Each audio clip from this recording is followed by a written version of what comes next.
Actually, since morning I have been feeling one thing that Kolkata people have gone miser so far as the clapping is concerned. Not that I want clapping, but at least when the chief guest is there from outside, you see, you are lucky enough. That's my presumption. You people are lucky enough that probably you have got the audits, the others have not. At least you should be warm in your reception to the bankers.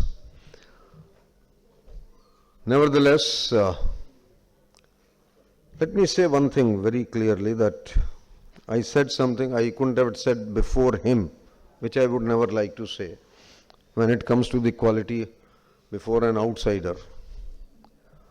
But within the four closed walls, I will say everything when my members are present or my students are present. I have always done one thing in my life. I have talked very bluntly before the people I know. But when it comes to an outsider, I defend myself. I defend my close ones. Even before the media, I will always defend my profession. But the fact of the matter is that we are going somewhere astray. I don't think the way the things have gone ahead. And as I move on, I will definitely give you the examples also. The other day, we were in Jaipur, myself and Ajay ji. And Mr. Khandelwal, the member Banking Board Bureau, was there. And he said something about the auditing. Nothing criticism, let me be very clear about it, no criticism. But he talked about the auditing profession in a very interesting manner. And I thought I will share it with you before I really switch on to the topic. He said to me, doctors, the auditors are like doctors who should be able to assess the health of the patient, who should be able to give him the diagnosis as well as the medicine which is required. I think somewhere this profession, even whatever statutory audit we are doing, whether it is the case of banks or it is the case of the companies or firms, we have assumed the role of more or less fault finders. जो एक consultant का role है, उसको improve करने का role है, value addition करने का रोल है, वो रोल कहीं पे है नहीं. उनका ये मानना था कि auditing profession if at all has to survive, they should start building upon their capacities so far as finding out the remedial measures are concerned. That's very important. You should be able to suggest. Let me tell you what I said about NPAs. And it is a matter of fact today, Banking Board Bureau does not know how to deal with this situation. They are absolutely groping in dark. They have no clue what is to be done to all these NPAs or to all these restructured accounts. And that is why I say that the amount of these NPAs is bound to go up rather than coming down in those circumstances. The second thing that he said, and which is very, very relevant from the profession's point of view, was he said that whenever you go there as an auditor, you should be able to take care of the interest of every stakeholder, including the regulator, not merely the client. आप कोई भी audit अगर ये सोच के करोगे कि भाई क्लाइंट को क्या हो रहा है, तो फिर बात नहीं बनती. He said, अगर आप ऑडिट सिर्फ उसी के पर्सपेक्टिव से कर रहे हो, then there is a problem area. And if we all start looking at it, and if we all start introspecting, जहां जहां पे मैं टैक्स कंसल्टेंट हूं और ऑडिटर हूं, वहां पे मुझे ज्यादा प्रॉब्लम है एज एन ऑडिटर. और मेरा अपना मानना, because I always look at the balance sheet from the tax angle rather than looking at it from the true and fair view point of view. मेरा अपना मानना यह है, the day is not far of, I don't give it even 10 years, believe me, that IFAC will come up with something that if at all you are the auditors, you cannot do the tax consultancy of that organization. It is bound to happen. Because whenever I do the tax practice along with the auditing practice for a particular client, I start looking only at his tax angle. कि यार इसका tax में क्या होगा अगर ये होगा तो. I think that is where the things have really gone wrong in some of the private sector enterprises. The other thing he said, two things he said. He said the auditor must not start with only doubt कि ये सब गलत है. But he must have a professional skepticism, cynicism जरूर होना चाहिए उसका, and he should be able to look much beyond the transaction. As I move along with the talk, I will tell you where one has been able to look beyond the transaction and has been able to bring something on record. और तीसरा उन्होंने कहा कि auditor should be cynical. He should have some sense of skepticism, but he should not be obstructive. और फिर उन्होंने ये कहा कि जब मैं कहने लगे जब जोनल मैनेजर बना तो एक टर्म आती थी, everyone will come to me and say कि जी ऑडिटर्स को मैनेज करना. तो कहने लगे, मैंने कहा यार ये मैनेजिंग द ऑडिटर का क्या कंसेप्ट है. कहने नहीं सर ऑडिटर्स को मैनेज करना पड़ता. कहने लगे over the years now I have learned really the auditors have to be managed one way or the other. तो मैं उनसे डिस्कस कर रहा था, मैंने कहा जी आप अपनी जगह मैनेज करते हैं, हम अपनी जगह मैनेज करते हैं. हमारे यहाँ पे भी पीयर रिव्यूअर आता है, हम उसको भी मैनेज करते हैं. ऐसा नहीं कि आप ही मैनेज करते हो हमें. हमारे यहाँ पे भी हमारा जब क्लिक पीयर रिव्यूअर बन के आ रहा था, हम भी उसको मैनेज करते हैं. और मैंने कहा आपकी managing is in a different capacity. आपका ब्रांच मैनेजर जो है वो मैनेज करता है डिफरेंट स्टाइल से. वो मैनेज ये करता है कि जैसे ही 1 बजने वाला होता है कहता है सर लंच के लिए कहाँ जाना.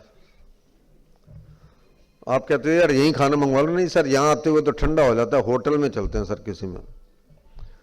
और आप बाहर निकलते हो 2.5 घंटे खराब हैं. अब ये हमें देखना है कि 2.5 घंटे खराब करना है या ऑडिट उस 2.5 घंटे में करना.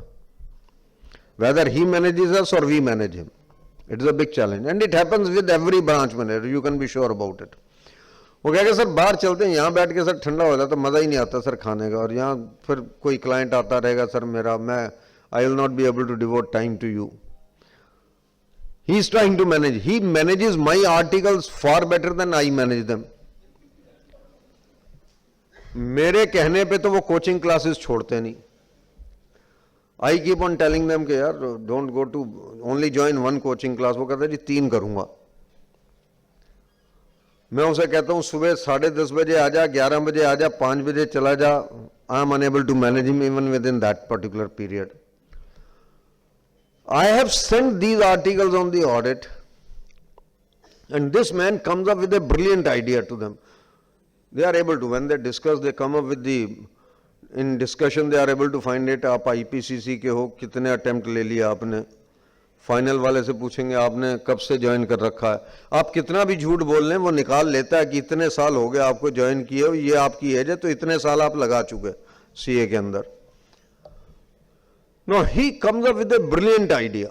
When he knows कि इसके बेचारे के 2-3 अटेम्प्ट हो गए, he comes up with a brilliant idea कि साहब यहाँ पे ना कलकत्ता में सर वो एक मंदिर है 25 किलोमीटर दूर, वहां जो भी जाता है जो मन्नत मांगता है पूरी हो जाती. नो दिस चाइल्ड जिसका 3 अटेम्प्ट से बेचारे का क्लियर नहीं हो रहा, वो कहता है ऑडिट होता रहेगा यार बाद में, पहले तू मुझे बता लेके कब चलना मंदिर में. उसको तो अपनी पास होने की फिक्र है, उसको इस ऑडिट की फिक्र थोड़ी ना. He is managing him. अगले दिन सुबह जाते हैं, वो पता लगता है 25 किलोमीटर नहीं था 75 किलोमीटर था, सड़क थी नहीं. जब तक शाम को वापस आते हैं कहते हैं जी अब तो ऑडिट आपका पूरा हो गया, अब तो आप CA बन गए, बर्फी वर्फी यहीं खिला जाओ मुझे जो भी खिलानी है आपने.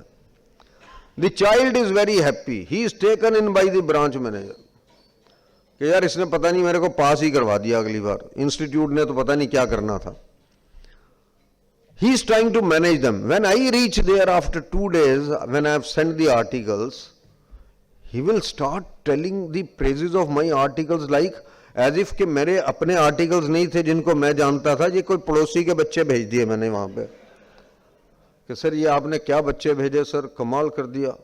जब से आए बस काम ही कर रहे हैं, मतलब कि नजर उठा के नहीं देखते। इनको खाने का बोलता हूँ, खाना भी नहीं खाते सर, कमाल कर दिया। और मुझे बता रहा है, मुझे पता, मैं 2 साल से भुगत रहा हूँ उन बच्चों को।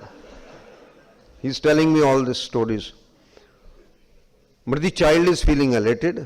बच्चे का तो उत्साह पड़ रहा है, वो कह रहा है इस मैनेजर को क्यों ऑडिट करूं, ये तो बहुत बढ़िया आदमी है, मेरे बारे में इतना कुछ जानता है जो मेरा प्रिंसिपल भी नहीं जानता। So this continues. ये managing of the auditor will always continue. Let me be very clear about it. We always, I think this is one thing which was discussed just now. We always keep on saying time नहीं देते bank वाले। अरे आपको time देता कौन है auditor को? Nobody gives you the time. कोई प्राइवेट क्लाइंट देता टाइम? बता दीजिए अगर कोई देता हो तो। जो क्लाइंट टैक्स ऑडिट करवाने आपके पास मई में आ जाता है, उस पे जितने स्टैंडर्ड ऑफ ऑडिटिंग है सारे अप्लाई कर देते हो। वही क्लाइंट अगले साल 30 सितंबर को 5:30 बजे आता, कहता अब अप्लाई कर ले जो स्टैंडर्ड करना तूने।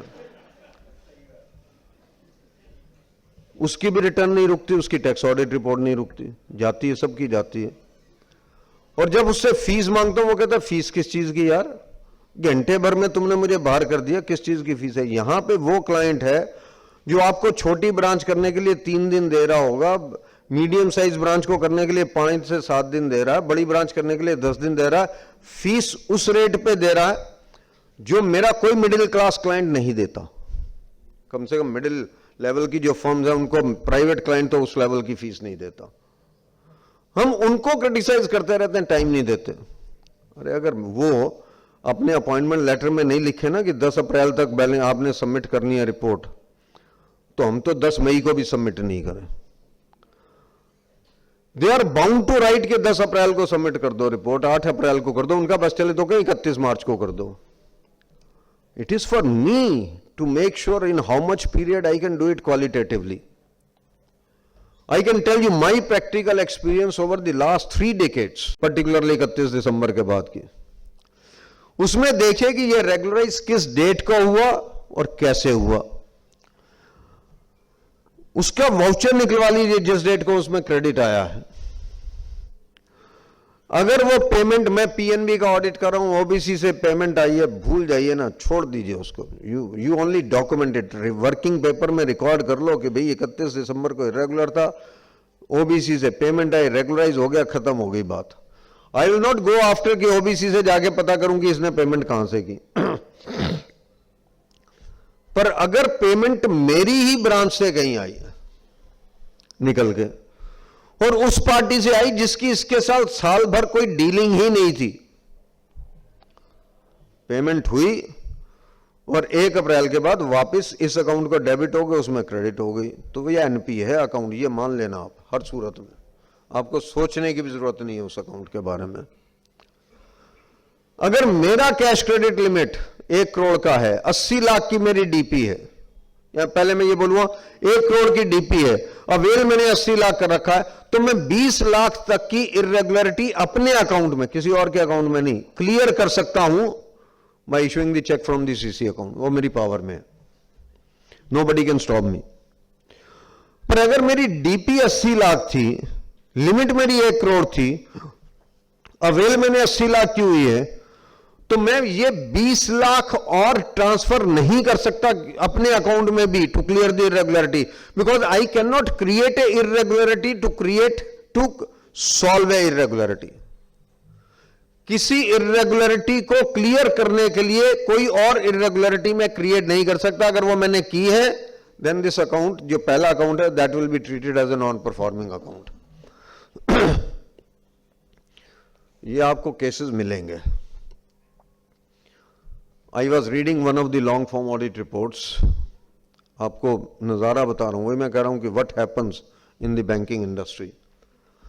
I never sign as a central auditor the main audit report, consolidated one, till the time I have gone through all MOCs and all the long form audit reports of the auditors.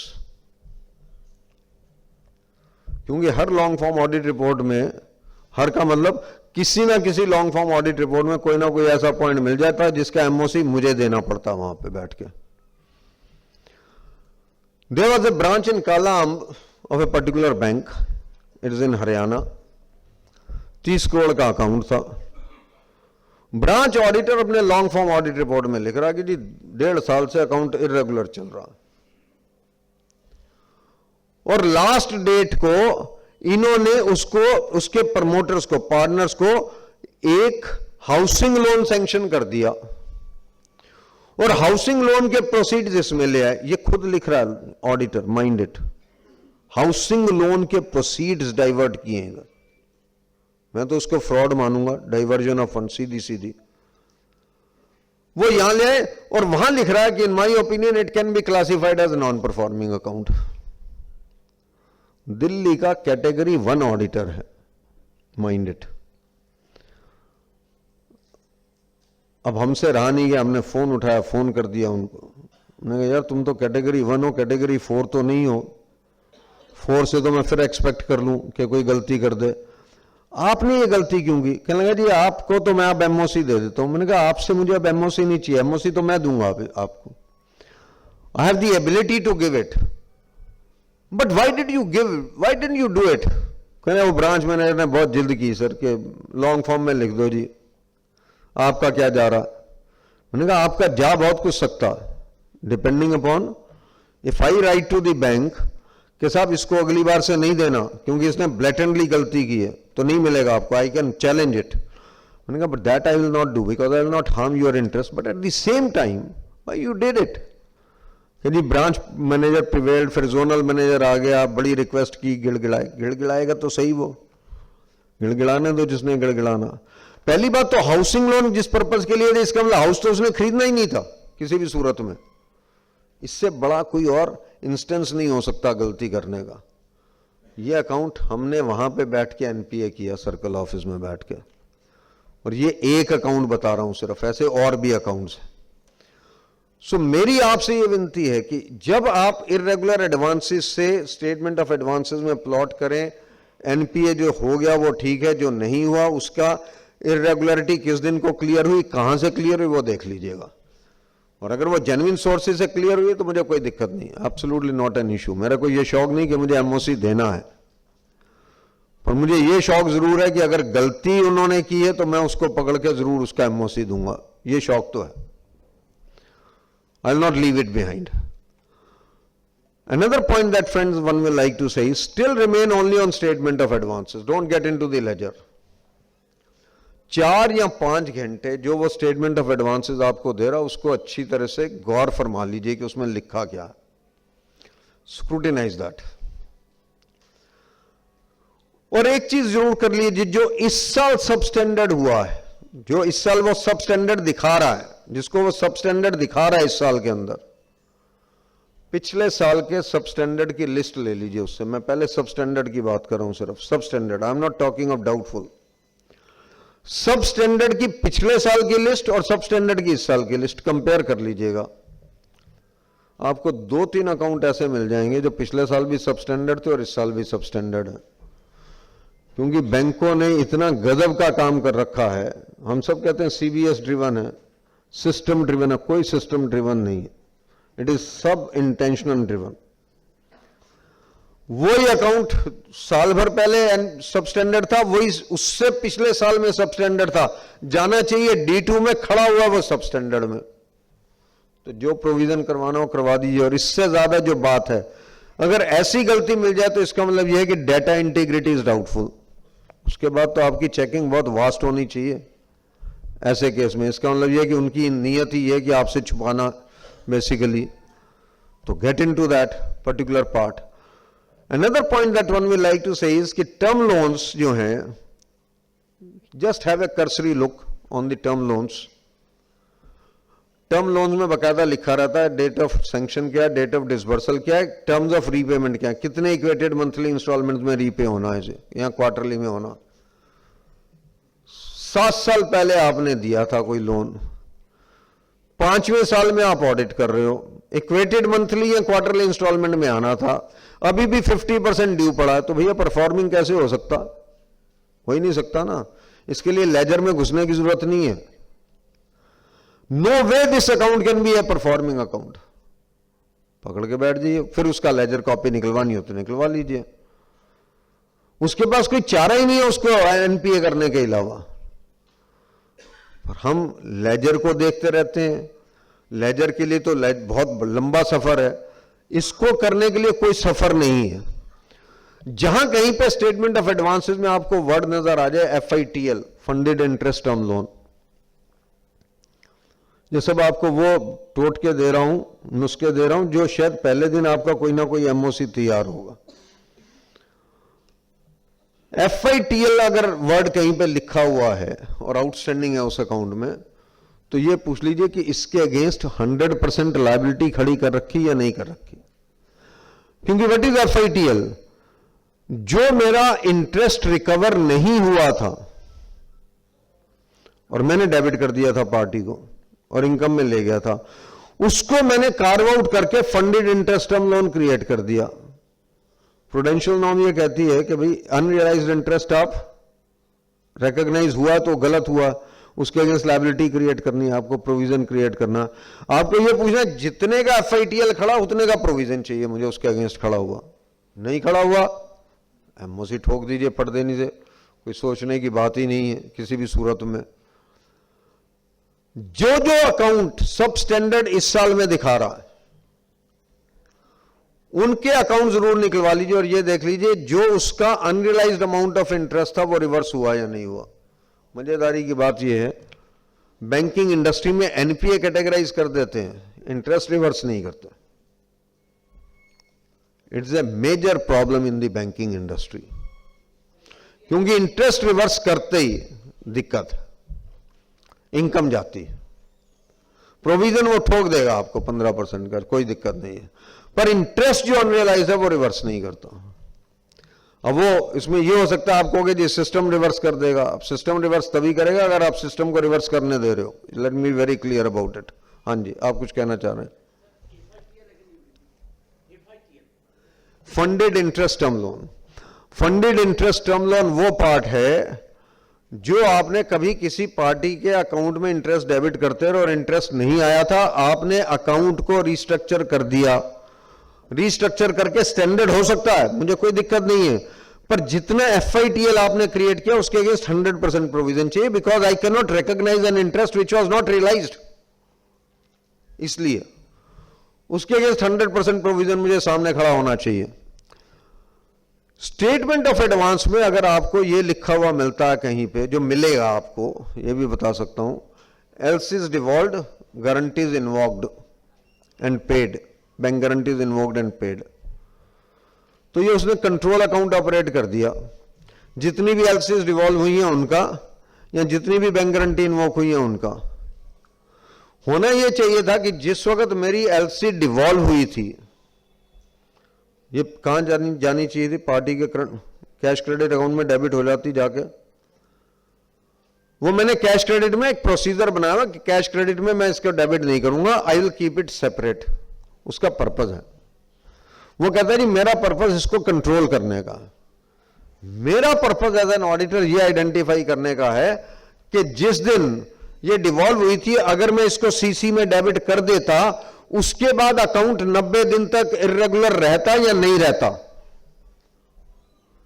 Suppose कीजिए मेरी limit थी 80 लाख की, avail मैंने कर रखी थी 65 लाख और 20 लाख की एलसी डिवॉल्व हो गई, तो अगर मैं इसको वहां पे 20 लाख डेबिट करता, उसको कंबाइन करूंगा मैं, तो 85 लाख होगा। और 85 लाख अगर 3 महीने से ऊपर ओवरड्यू रह गया, 3 महीने से ज्यादा रेगुलर रह गया continuously, account will become NPA. तो जहां जहां पे LC devolved, bank guarantee invoked and paid, control account आपको स्टेटमेंट ऑफ एडवांसेस में मिल रहा है, प्लीज आस्क, मेरी ये रिक्वेस्ट है आपसे, हाथ जोड़ के विनती है कि भी इन पार्टीज की डिटेल दे दो, किस किस की कितनी एलसी डिवॉल्व्ड है। फिर उन पार्टीज के सीसी अकाउंट में चले जाइए एंड देन सी, अगर उसमें उस डेट को डेबिट की होती जिस डेट को डिवॉल्व हुई थी या इन्वोक हुई थी, पे हुई थी, अगर उस दिन हम ये करते वहां पे, तो क्या 90 दिन आज की डेट में उसके पूरे हो जाते इरेगुलरिटी के या नहीं होता? अगर हो जाते तो NPA account NPA. You will find such cases in the banking. Another point that one will like to say is कि bills discounted and purchased, ये सब स्टेटमेंट ऑफ एडवांसेस से निकाल रहा हूं। अभी मैं लेजर में गया ही नहीं हूं, बिल्कुल ही किसी फाइल पे भी नहीं गया हूं। अगर बिल्स डिस्काउंटेड एंड परचेज्ड हैं, उसमें यह देख लीजिए यूजेंस बिल्स कितने हैं और साइड बिल्स कितने हैं। मैंने इसलिए शुरू में यह कहा कि जब मेरा बच्चा जाता है ऑडिट में, आई मस्ट टेल हिम कि भाई यूजेंस और साइड का फर्क क्या है। यूजेंस बिल मेरा क्या है? यूजेंस बिल मेरा वो है कि पार्टी मेरे पास आएगी जी मैंने माल भेज दिया इस पार्टी को, जीआर की कॉपी ये है या आरआर की कॉपी ये है, ये इनवॉइस है, इसको आप डिस्काउंट कर दीजिए, और यूजेंस बिल की लिमिट मेरी सैंक्शनड है। मैंने दूसरे बैंक को भेज दिए डॉक्यूमेंट और उसको कहा कि भाई तुम ऐसा करना, जब दूसरी पार्टी आए ये आरआर या जीआर लेने, उससे ये साइन करवा लेना कि वो पेमेंट 30 दिन बाद करेगी, 60 दिन बाद करेगी, 90 दिन बाद करेगी, हुंडियाना साइन करवा लेना उससे। और अगर वो साइन करके दे दे तो आरआर जीआर उसको दे देना, तुम वो जाके माल छुड़वा ले, बेच खाए। ऐसे केस में मुझे ये चिंता नहीं है, क्योंकि मैंने ऑलरेडी आरआर जीआर पार्टी को दे दी, मेरे लिए तो माल unsecured unless I have got the other collateral security. अगर 90 दिन से ज्यादा ओवरड्यू हो जाएगा तो अकाउंट एनपी हो जाएगा। परंतु अगर साइड बिल है, साइड बिल में यह है कि जीआर आरआर मेरे पास, मेरे कंट्रोल में होनी चाहिए। अगर मेरे कंट्रोल में होनी चाहिए और माल गया सपोज कीजिए कोलकाता से गुवाहाटी या कलकत्ता से कोई और एरिया में, जहां पे माल पहुंच जाना चाहिए 5 दिन में, 6 दिन में, 7 दिन में, 1 दिन में, 2 दिन में, और बिल मेरा आउटस्टैंडिंग है 1 महीने से या 2 महीने से या 3 महीने से, आपके दिमाग की घंटी बजनी चाहिए। This is looking the transaction, looking beyond the transaction जिसको आप कहते हो। अभी तक भी मैं जो बोल रहा हूं वही है। You have to look beyond the transaction. आपके दिमाग की घंटी क्या बजनी चाहिए कि यार जिसने माल खरीदा उसने क्या इसलिए खरीदा कि ट्रांसपोर्टर के पास माल पड़ा रहे, महीने 1.5 महीने से आ ही नहीं रहा माल को छुड़वाने के लिए, क्योंकि साइड बिल में उसको आरआर जीआर तब मिलेगी जिस दिन वो पेमेंट कर देगा, नहीं तो उसको आरआर जीआर नहीं मिलेगी। वी वर इन भीलवाड़ा इन 1996, 21 साल पहले की बात बता रहा हूं आपको। और वहां पे एक पार्टी थी जो पाउडर बनाती जिससे ये ताजमहल मूर्तियां वगैरह बनती हैं। तो हमने उनसे कहा भाई ये आपके जो बिल्स हैं, साइड बिल्स आउटस्टैंड कर रहे हैं पिछले 3 महीने से, तो हम ये देखना चाहेंगे, और रेलवे रसीट के अगेंस्ट थे। रेलवे साइडिंग पे तो माल मिलता नहीं 2 दिन बाद, आप बात कर रहे हो 3 महीने की। हमने कहा हम ये माल के दर्शन करना चाहेंगे भाई, कहां पे है माल। बोला जी आप कमाल कर रहे हो, यही तो पार्टी जो मेरे को पूरा प्रॉफिट दे रही है, आप ऐसी पार्टी के बारे में ऐसी बात कर रहे हो। मैंने कहा मैं इस पार्टी पे डाउट नहीं कर रहा, मैं आप पे डाउट नहीं कर रहा, मैं तो ये जानना चाह रहा हूं। I gave him a statement which was not actual factual. मैंने कहा मैं तो ये जानना चाह रहा हूं कि ये माल मेरा सिक्योर्ड भी है या अनसिक्योर्ड हो गया अभी तक। जब बहस थोड़ी सी ज्यादा हुई उसने पार्टी को बुला लिया, पार्टी आ गई, पार्टी बोली जी आप कैसे शक कर सकते हो हम पे, माल नहीं छूटा तो नहीं छूटा। मैंने कहा यार ये तो बताओ कि जिसने आपसे माल लिया वो 3 महीने से आपसे माल छुड़वा क्यों नहीं रहा। आफ्टर ऑल उसकी अगर अर्जेंसी नहीं थी तो उसने माल खरीदा क्यों, और आपने माल बेचा क्यों उसको, और आप उसकी जान को क्यों नहीं कह रहे कि माल छुड़वाओ, मेरा बैंक का लोन का इंटरेस्ट पड़ रहा है। तो जब बहुत बहस बढ़ी उसके साथ तो ब्रांच मैनेजर के सिर हो लिया, हमारे को तो उसने छोड़ दिया। उसने कहा ये ऑडिटर सिर फिरा, इससे बात करने का कोई फायदा नहीं। उसको बोलते आपको पता तो है माल छुड़वा के ले जाते हैं। अब ब्रांच मैनेजर कभी हमें देख रहा कभी उसको देख रहा कि मैं क्या बोलूं। बोला हमें कब पता कि माल छुड़वा, क्या जब से आप आए हो तब से ही तो ये होता कि हम माल छुड़वा लेते हैं फिर आपको पेमेंट कर देते हैं जब कभी पेमेंट आती है। The moment he said it we went deeper into the transaction. पता लगा जो बिल गए थे उसकी एमडी इधर साहब के एमडी की वाइफ थी। 3 महीने से माल छुड़वा के बैठे हैं, खा पी गए हैं, माल की पेमेंट नहीं कर रहे हैं। तो हमने कहा भैया ये तो फ्रॉड है बैंक के साथ, डॉक्यूमेंट मेरे पास होने चाहिए, डॉक्यूमेंट आप ले जाओ, माल छुड़वा लो, मेरे लिए माल सिक्योर्ड होना चाहिए, माल मेरे कंट्रोल में नहीं है, तो it is a fraud on me and we classified that account as doubtful.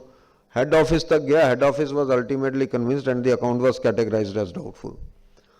जहां कहीं पे भी साइड बिल आपको आउटस्टैंडिंग मिले ज्यादा लंबे पीरियड के, दिल्ली में माल गया, यहां से 25 दिन 30 दिन छोड़ दीजिएगा, कोई दिक्कत नहीं। पर अगर आसपास माल गया तो कहिए भैया कि ये क्या है, why is it outstanding for such a long period.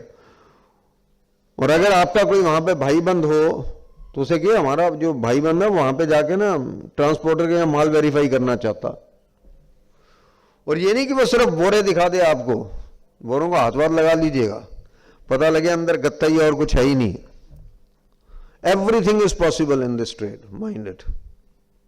मैं ये नहीं कह रहा हूं कि आपको you have to act as a forensic auditor, but I can tell you one thing very clearly, pharmaceutical industry में we could catch hold of as statutory auditors of the branch, जिसमें जितना प्रोडक्ट भेजा हुआ था वो सारा expired medicine का था। इससे ज्यादा मैं आपको बताना नहीं चाहता। Every sanction letter in respect of the bills says it should not be an accommodation bill, and most of the sanction letter says that it should not, the bills of the group company should not be discounted or purchased. अगर मेरे को यह कहा गया कि accommodation bill नहीं होना चाहिए, अगर मैं GR और RR पे तो नहीं, अगर GR पे मैं नजर दौड़ाऊंगा ना उन इनवॉइसेस के, तो मुझे पता लगेगा कि GR में तो वेट तक नहीं लिखा हुआ कि टोटल क्या है प्रोडक्ट का। आपको यह भी नहीं पता लगेगा उसमें, आपको यह पता लगेगा कि अगर मेरा इनवॉइस नंबर 10 था तो उसका GR नंबर 1 था, जब मेरा 11 हुआ तो उसका 2 हो गया, जब मेरा 12 हुआ तो उसका 3 हो गया। अगर ये GRR का सीक्वेंस चल रहा हो बिल्स डिस्काउंटेड में, तो ये मान लेना कि GR प्रिंट होके मेरे द्वारे पड़ी हुई है। मैं तो जब मर्जी होती है एक इनवॉइस क्रिएट करता हूं, एक GR क्रिएट करता हूं, बैंक को दे देता हूं, डिस्काउंट करवा लेता हूं। ये आपको बैंकिंग इंडस्ट्री में कमी नहीं मिलेगी इन केसेस की, ये बता सकता हूं आपको। This is not permitted, absolutely not permitted.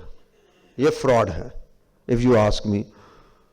और ग्रुप कंपनीज के मुझे डिस्काउंट नहीं करने हैं तो उनसे ये पूछ लीजिए आपके सैंक्शन में आपको ये पता है कि ग्रुप कंपनीज हैं कौन कौन सी।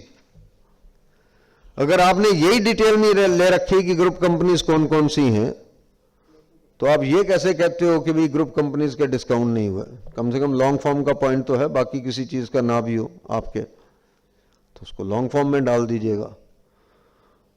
So friends, I can tell you, if you start looking at it slightly more, I think you will have answers to so many things. If you don't want to, I leave it to your choice basically. मेरा अपना मानना ये, जिस branch में भी आप जाएं, एक या दो केसेस ऐसे पकड़ के जरूर लाएं कि GM या DGM, कम से कम DGM उस जोन का, आपका अगर ऑफिस चौथी मंजिल पे हो जिसमें लिफ्ट ना लगी हो, चढ़ के तो आए एक बार, हाँ हफ्ता हुआ कि सर आज तो छोड़ दो कल देखेंगे। वो टेस्ट है ऑडिटर का, सच्ची बात तो ये है। और वो घर बैठा रहे कि बहुत कन्वीनियंट ऑडिटर आया भैया, कोई दिक्कत नहीं है, सिर्फ होटल में आना जाना, बाकी कुछ नहीं है, तो फिर मजा नहीं। You must start getting a kick yourself कि आई डिड समथिंग। जिस वक्त आप ऐसा कुछ निकालते हैं जो वो कह रहा होता है कि ये नहीं है और आप ये प्रूव कर लेते हैं कि ये है, I tell you, your confidence level, your pride level goes up in the profession immediately, and I think that's the test. तो मैं ये नहीं कहूंगा कि आप उसके पीछे लग जाइए भूत बन के, but at the same time कोशिश तो करिए कुछ निकालने की उसमें से। Coming back to term loans, मेरे ख्याल में हम ये सब समझते हैं कि टर्म लोन सबसे आसान चीज है। टर्म लोन से कोई आसान चीज ही नहीं है किसी भी सूरत में। टर्म लोन में क्या हो सकता है मैं अभी आपको प्रूव कर देता हूं। There is a company called Siddhi Vinayak transport, if I am not mistaken, चलिए नाम ना भी लें इस बैंकिंग इंडस्ट्री में। The branch auditor went from Panipat to the branch. 18 जनवरी को डिसबर्स हुआ लोन. 18 जनवरी को जो लोन डिसबर्स होगा, मैं कहता हूं यार इसमें क्या चेक करना, चेक ही कुछ नहीं करना इसके अंदर. तो ये देखना प्रोमिसरी नोट वगैरह सारा का सारा साइन हुआ, डॉक्यूमेंट साइन हो गए, गारंटी आ गई, बाकी क्या चेक करना है इसके अंदर. क्योंकि ये एनपीए तो हो ही नहीं सकता जो 18 जनवरी को डिसबर्स हुआ. सीबीआई वालों का नोटिस आ गया, 3 पेशियां भुगत आया गरीब आदमी. Branch auditor minded. सीबीआई वालों ने पूछा कि भाई ये आपने चेक क्या किया. बोला जी 18 जनवरी को था, एनपीए हो नहीं सकता था. वो कहेंगे सिर्फ एनपीए चेक करते हो क्या आप? आपको ये पता है कि इसमें एसेट ही क्रिएट नहीं हुआ? ब्रांच के पास इनवॉइस की कॉपी नहीं है. आपने पेमेंट जिसको भी किया उसकी इनवॉइस की कॉपी तो चाहिए आपको. You will retain it. Branch के पास आरटीओ का लियन नहीं है, तो आपने क्या चेक किया? If I'm not very sure about the total amount, but total amount that this company has been able to take away from the banks is more than 1,000 crores. Only. मैं इसीलिए कह रहा था कि विजय मल्ल्या जी का तो नाम लिए जा रहे हैं बेचारों का. I will explain that little further. यहां पे ऐसे ऐसे लोग हैं जो बहुत कुछ कर गए. एक हमारे चार्टर्ड अकाउंटेंट हैं, वो खिलौने बनाते थे, उनकी कंपनी. वो खिलौनों में क्या खिलौना कर गए वो बताऊंगा आपको थोड़ी देर में. अच्छा, हम भी कहते हैं यार चार्टर्ड अकाउंटेंट ने किया 2,000 करोड़ रुपए तो लिया, कौन सी बड़ी बात की. और हमारे भाई ने अगर 2,000 करोड़ रुपया लिया तो अच्छी बात है यार. कोई ना कोई तो हमारा भाई निकला जिसने कुछ किया. हमें तो कोई कुछ कर ही नहीं पाता, जिगरा ही नहीं किसी में, दिल ही नहीं किसी में करने का, हिम्मत नहीं है. टर्म लोन में it is very important for you to see that the asset has been created, and if at all the lien has to be marked, it has to be marked. Even if it is a project loan, अगर वो ये कहता है कि अर्थ excavation हुई है तो contractor के बिल की copy duly certified by somebody has to be on record. अगर मैं कोई एसेट खरीद रहा हूं तो मैंने बैंक को पहले 3 कोट भी दिए होंगे और किस पार्टी से लेना यह भी बताया होगा. The payment has to be made directly to the supplier. Payment cannot be made to the current account of the party and from there the payment be made. जिस बैंक ने ये किया कि करंट अकाउंट में payment करके फिर payment करवाइए, वहीं पे गुत्थी उलझी है. देख लीजिएगा. That's all I can tell you about this. Term loan के केस में आपको ऐसी ऐसी चीजें मिल जाएंगी कि जो आपके पास कोट्स आई थी 3, कोटेशन तो अलग अलग पार्टीज की हैं, एड्रेस भी अलग अलग है, टेलीफोन नंबर सब पे एक ही है. तो एक आधा केस चेक कर लो यार. मैं ये नहीं कह रहा हूं कि सारे चेक करने हैं. सैंपल बेसिस पे 20-25 अकाउंट तो चेक करोगे टोटल बैंक के, ब्रांच के 20-25 अकाउंट को कर लो पूरी तरह से चेक. आपको काफी कुछ पता लग जाएगा बैंक के बारे में. ऐसे ही थोड़ी ना 20 लाख करोड़ रुपया हो गया इधर उधर. 20 लाख करोड़ रुपया इसीलिए इधर उधर हुआ कि किसी ने कुछ चेक ही नहीं किया मॉनिटरिंग के अंदर. कैश क्रेडिट सबसे टिकलिश, जिसपे मेरा कोई कंट्रोल ही नहीं होता. हर तरीके की गफलत कैश क्रेडिट अकाउंट में है. इफ यू आस्क मी, हर तरीके की. आप कोई गफलत का नाम ले लो वो उसमें है. जो वो सीएम में डेटा देता वो किताबों से नहीं होता. तो मैं कैसे प्रूव करूंगी वो किताबों से नहीं है. ऐसे ऐसे कैश क्रेडिट अकाउंट आपको मिलेंगे जिस कैश क्रेडिट अकाउंट में सिर्फ 8 एंट्रीज हैं पूरे साल में. और वो 8 एंट्रीज क्या है? हर क्वार्टर एंड पे एक उसको इंटरेस्ट लगता, एक इंटरेस्ट आ जाता. बस 4 क्वार्टर में यही 4 एंट्री, 2-2 एंट्रीज होती हैं, 8 एंट्रीज हो गई.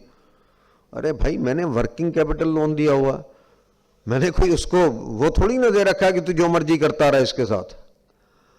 ऐसे केसेस में जब पहली बार उसको लोन दिया उसके ऊपर चले जाइए.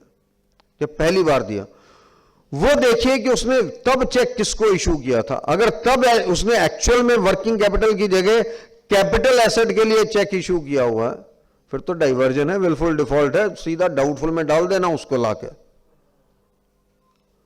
पर अगर उस वक्त उसने स्टॉक के लिए दिया था तो ये तो पूछ लो कि भाई अब क्या कर रहे हो, कौन से और बैंक अकाउंट में ऑपरेट कर रहे हो। यह पता लगे कि यूनिट तो बंद पड़ा है, वो सिर्फ पैसा लिए बैठा है, आपसे इंटरेस्ट आप डेबिट करते हो, वो इंटरेस्ट दे जाता है, वो सेफ है, क्योंकि इंटरेस्ट एनपीए नहीं हो रहा, आपका अकाउंट एनपीए नहीं हो रहा। ऐसे अगर केस हो, अगर 5 केस हो, तो एक केस में जाके यूनिट तो विजिट कराना, आपको एनपीए मिलेगा account. And there is no bar on visiting your unit, let's be clear about it. जिस कैश क्रेडिट अकाउंट में 60 से 75% का टर्नओवर ना हो, टर्नओवर का, अगर उसकी टर्नओवर वो कहता मेरी 5 करोड़ की है, और अगर उसकी 60% से भी कम है क्रेडिट समेशन, वो अकाउंट आज नहीं तो कल जाने वाला है, ये ध्यान कर लीजिएगा आप। क्योंकि आप मार्जिन तो 25% ही रखते हो, उससे ऊपर तो रखते नहीं। फिर उससे ये पूछो कि भाई 5 करोड़ की टर्नओवर है, तुम्हारे यहां पे हमेशा सिर्फ जो क्रेडिट समेशन आती है 2 करोड़ की आती है, वाई? वो कहेगा जी डेटर्स हैं। अगर डेटर हैं तो इस साल में अगर डेटर क्रिएट हुए तो पिछले साल वाले आने भी चाहिए और पेमेंट भी होनी चाहिए। यहां तो ये बता कि तूने किसी और बैंक में कोई करंट अकाउंट खोल रखा है और वहां पे रूट कर रहा है, यहां क्या सब कुछ कैश में ही करता। अगर आपको ये लगे कैश में करता है तो लॉन्ग फॉर्म में डाल देना कि इसकी ट्रांजैक्शंस तो एसटीआर में जानी चाहिए, सस्पिशियस ट्रांजैक्शन रिपोर्टिंग में। But you should be very careful where it happens, क्योंकि ऐसे ही अकाउंट अल्टीमेटली जाके एनपीए बनते हैं। और दूसरा, जितने केसेस में सीएमए डाटा आ रहा है उसको इस साल तो आप बैलेंस शीट आप इस साल की तो होगी नहीं आपके पास, हो ही नहीं सकती, यू नो इट। पिछले साल की बैलेंस शीट को पिछले साल के सीएमए डाटा के साथ कंपेयर जरूर कर लेना यार। आपको यह पता लगेगा कि जो उसने स्टॉक सीएमए डाटा में दिया बैलेंस शीट में उससे 3/4 है, जो डेटर्स उसने सीएमए डाटा में दिए उससे बैलेंस शीट में 3/4 है, जो क्रेडिटर मुझे दिए सीएमए डाटा में क्रेडिटर उससे 3 गुना। तो एक काम और करिएगा, एक बैलेंस शीट और देख लीजिएगा उसकी पुरानी और उसका सीएमए डाटा, और अगर उसमें भी वही हो तो उसको डाउटफुल में ले जाना सीधा अकाउंट को, उसको एनपीए नहीं करना। क्योंकि इसका मतलब उसके अकाउंट में कभी डीपी बनती ही नहीं थी। आपको ये आर्गुमेंट देंगे वो जब आप कहते हो ना कि सीएमए डाटा में भी क्रेडिटर की फिगर नहीं दी आपने। Most of the companies don't give the creditors figure. वो आपको आर्गुमेंट देगा कि यार सीएमए के हमने तो जब लिमिट असेस की थी ना तो डेटर्स की लिमिट, स्टॉक की लिमिट और क्रेडिटर्स की लिमिट बांध दी थी, इसलिए हम क्रेडिटर की लिमिट घटा नहीं रहे। बिल्कुल ठीक बात, 100% मान ली बात उनकी। पर जब आपने असेस की थी लिमिट, उस वक्त क्रेडिटर्स की लिमिट आपने मानी थी, डेटर की मानी थी सपोज कीजिए 30 दिन, स्टॉक माना था 30 दिन, वो तो उतना ही है। क्रेडिटर्स आपने माने थे 15 दिन, क्रेडिटर हो गए 3 महीने के, तो 2.5 महीने के तो क्रेडिटर घटाऊंगा भाई, जो एक्सेस हो गए वो तो घटाऊंगा। तब अगर लिमिट बनेगी तो बनेगी, नहीं बनेगी तो नहीं बनेगी, सिंपल सी बात है। No bank will be able to challenge you if you raise this issue. जितने बड़े बड़े बैंक हैं ना, सब में यही प्रॉब्लम है। वो कहेगा जी हमारा इंटरनल सर्कुलर है कि स्टॉक में से क्रेडिटर नहीं घटाना है। मैं तो बिल्कुल ठीक है, सैंक्शन लेटर दिखा दे भाई, सैंक्शन लेटर तेरा। आरबीआई कहता पेड स्टॉक होना चाहिए, मैं क्या करूं? तुम लिख दो सैंक्शन लेटर में कि अनपेड स्टॉक होना चाहिए, कि क्रेडिटर से भी फंडिंग ले लो, हमारे से भी फंडिंग ले लो। आप लिखो, अगर आपने अपने सैंक्शन लेटर में लिखा है कि पेड स्टॉक चाहिए तो मैं नहीं मान सकता। Then the creditors have to be there under those circumstances. So start looking at it. I will tell you one very interesting case. We were doing one of the CC accounts in Delhi, Mall Road, about 5 years back.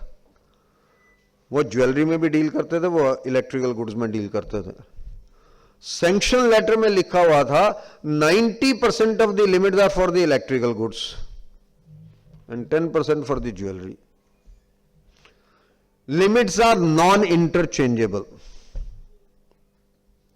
इसका मतलब clear है कि मेरे पास electrical goods की DP 90%, जितनी भी मेरी लिमिट है उसकी 90% डीपी उसमें से आनी चाहिए, 10% मेरी ज्वेलरी में से आनी चाहिए. We went through the VAT returns. VAT return उल्टा बता रही कि 95% ज्वेलरी की है और 5% इलेक्ट्रिकल गुड्स की है. तो हो गई लिमिट अपने आप ओवर ऑल दीज ईयर्स. जब बहुत आर्गुमेंट हुआ तो हमने कहा यार एक भला कर सकते हैं तुम्हारा सिर्फ. वो भला ये है कि इसको पिछले 5 साल से एनपीए करके डाउटफुल में लेके जाऊं या इस साल में एनपीए करूं. क्योंकि आपसे हमेशा ये आर्गुमेंट करेगा जी पिछले वाला ने तो किया नहीं. अरे पिछले वाले ने नहीं किया, मैंने किया, मेरे से आर्गू करना. मैं तो ये कह रहा हूं चल उसकी गलती छोड़ दी, उसने गलती की, मैं उसकी गलती नहीं लाना चाहता सामने, पर मैं आपसे आर्गू कर रहा हूं कि इस साल में नहीं होने दूंगा, नहीं होने दूंगा, खत्म हो गई बात. No argument on this. Ultimately it was classified as NP and it was a large amount. Let me be very clear about it. You will find very interesting situations. Import LC आपने दे रखी है, उसने माल import कर रहा है LC के against, कर रखा है इंपोर्ट LC के अगेंस्ट माल उसने इंपोर्ट. स्टॉक वो पूरा दिखाया जा रहा. अरे भाई जो मेरी इंपोर्ट एलसी के अगेंस्ट माल इंपोर्ट किया वो तो मेरा माल है, तुम्हारा कहां से हो गया? It is not your material, it is my material. जितनी इंपोर्ट एलसी के अगेंस्ट मेरा माल उसने इंपोर्ट किया है उतना माल उसमें से कम होना चाहिए. That has to be reduced from the stocks. क्योंकि उस पर उसकी लायबिलिटी नहीं, उस पर तो मेरी लायबिलिटी है ना. वो मैं अगर नहीं पेमेंट करूंगा तो मेरी लायबिलिटी, इसलिए वो माल मेरा है, उस पर कंट्रोल मेरा है. We don't look into that. जिस केस में इंपोर्ट एलसी दी हुई है और इंपोर्ट एलसी के अगेंस्ट माल इंपोर्ट हुआ है, प्लीज लुक इनटू दिस कि वाकई में उतना घटाया है या नहीं घटाया स्टॉक में से, for the purpose of calculation of DP.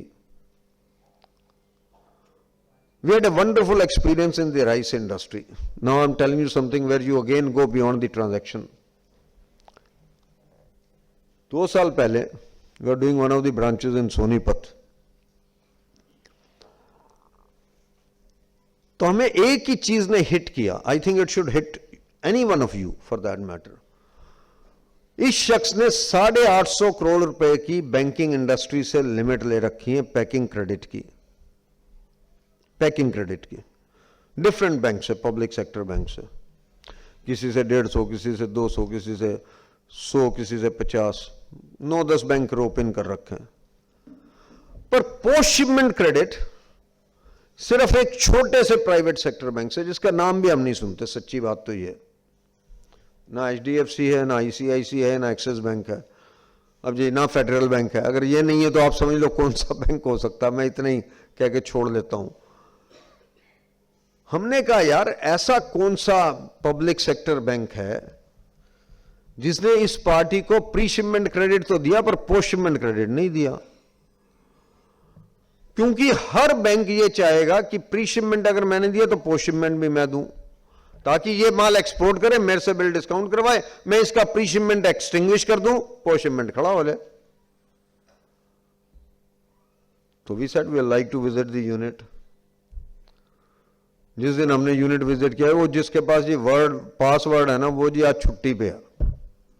एक जनरल आंसर मिलेगा आपको जब आप यूनिट विजिट करोगे कि साहब जिसके पास सिस्टम का पासवर्ड है ना वो आज है ही नहीं जी, छुट्टी पे गया, वो बीमार है. उन्होंने कहा यार तुम्हारी ऑपरेशन बंद पड़ी है क्या? We went the next day तो सिस्टम ऑपरेट नहीं हो रहा. आई टोल्ड माई पार्टनर, मैंने कहा यार कोई फायदा नहीं आने जाने का, ऑफिस में बैठो फाइलें चेक करो. हमारी एक गंदी आदत है सब ऑडिटर्स की, हम फाइल पढ़ते ही नहीं. जिस दिन आप लोग कैश क्रेडिट या टर्म लोन या किसी और अकाउंट की फाइल उठा के पढ़ना शुरू कर दोगे उन्हें सिंपल बेसिस, और उसके 10-20 पन्ने पढ़ लोगे लास्ट वाले, सिर्फ पहले पढ़ो ना पढ़ो, आपको उसी में पता लग जाएगा कि मेरा बैंक वाला उसको किस तरीके की चिट्ठियां भेज रहा है, कभी तेरे क्या क्या कमियां इसको दूर कर ले, नहीं तो मैं मर जाऊंगा। और जो उसने खुद लिखा उसको तो झुठला नहीं सकता आपके सामने, उस पर तो कोई आर्गुमेंट ही नहीं है। So when we looked at the various correspondence, we had some of the answers and some we had to generate.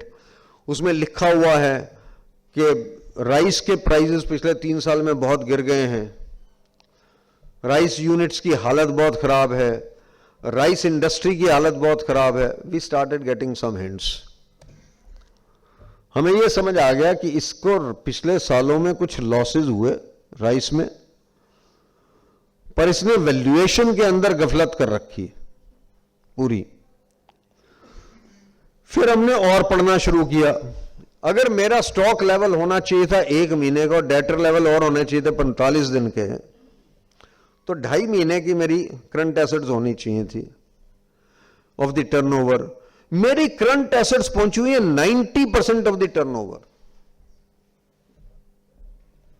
तो मैंने बैंक वाले से कहा, मैंने कहा यार आपने डीपी किस बेसिस पे दे रखी इस शरीफ आदमी को? 90% of the current assets, how can you afford that? आपने 2.5 महीने के ऊपर इस पूरा आपने फंडिंग करनी थी, इसको आपने 90% के ऊपर कर रखी है। It means you are keeping on funding is losses virtually somewhere, और वो अपना बढ़ाया जा रहा है किसी ना किसी चीज को और आप उसको फंड किए जा रहे हो। GM, DGM, everyone came to the office. Virtually, you can talk of anyone. Ultimately, the party sat down and admitted कि जो 450 करोड़ रुपए का स्टॉक है ये एक्चुअल में 50 या 55 करोड़ का है। बाकी मैं आज तक लॉसेस जो पिछले 3 साल में मुझे हो रहे थे, I have been just inflating my stocks as a consequence thereof. आज की डेट में यहां की बेल्ट का तो मुझे पता नहीं, पूरा पंजाब, पूरा हरियाणा, जितनी राइस बेल्ट है, जितना राइस का यूनिट है, सब में अकाउंट एनपीएस है because of this particular factor. देख लीजिएगा जहां पे भी आप राइस में जाते हैं, क्योंकि राइस की हालत बहुत खराब रही पीछे, और उसमें वैल्यूएशंस में, उसमें डेटर क्रिएशन में बहुत ज्यादा गफलत। So I will leave it to your thought process. पर जो मेरा असेस्ड लेवल ऑफ, जब सैंक्शन के टाइम में assessed level of debtors, stocks और क्रेडिटर है, उसको अगर लेके चलेंगे you will start getting the answers. मैंने डेटर्स किए हुए हैं 15% या 20% ऑफ द टर्नओवर, और मेरे टर्नओवर डाउन होती है 100 करोड़ से 25 करोड़ रहेगी, लिमिट मेरी वही है। लिमिट कैसे वो हो सकती है? अगर मेरा असेस्ड लेवल ऑफ डेटर्स और stock is linked with the turnover, तो फिर मेरी टर्नओवर घटने पे करंट एसेट्स की वैल्यू वो नहीं रह सकती ना किसी भी सूरत में। Then it must also reduce and then my limit should also come down, but nobody does it unfortunately. और lastly I will like to tell you one thing with regard to cash credit. एक काम जरूर कर लीजिएगा, जो valuation of securities है मेरी, उसको जरा देखना शुरू करिए। When I talk of valuation, जितनी मेरे को collateral securities उसने दे रखी हैं, क्योंकि वैल्यूएशन ऑफ सिक्योरिटीज में सबसे बड़ी गफलत यह है कि जो वैल्यूअर है मेरा एक स्टैंडर्ड ऑन ऑडिटिंग है, relying on the work of another expert, और उसमें वो ये कहता है कि जब आप दूसरे के काम पर रिलाई करते हो तो उसका एक्सपीरियंस, उसकी क्वालिफिकेशन, उसकी एजम्पशन, उसकी प्रिजम्पशन जरूर देख लो। पूरी बैंकिंग इंडस्ट्री में हालत ये है कि सिविल इंजीनियर तो वैल्यू करता है प्लांट एंड मशीनरी को, और मैकेनिकल इंजीनियर करता है लैंड एंड बिल्डिंग को। देख लीजिएगा, loss assessor and surveyor's valuations करते रहते हैं, हम एक्सेप्ट करते रहते हैं, थ्रो देम टू डस्टबिन, दो शुड बी कंसाइन्ड टू डस्टबिन। जिस वैल्यूएशन रिपोर्ट में डेट ऑफ विजिट के ऊपर डैश किया हुआ है ना, वो वैल्यूएशन रिपोर्ट का मतलब नहीं है। गया है नहीं और वैल्यूएशन रिपोर्ट कर दी। कैसे कर दी? वो कहते हैं वही तो बिल्डिंग थी। अरे बिल्डिंग तो वो थी, अंदर टूट गई, नहीं टूटी, उसमें मार्बल बढ़वाया नहीं बढ़वाया, क्या किया मुझे क्या पता।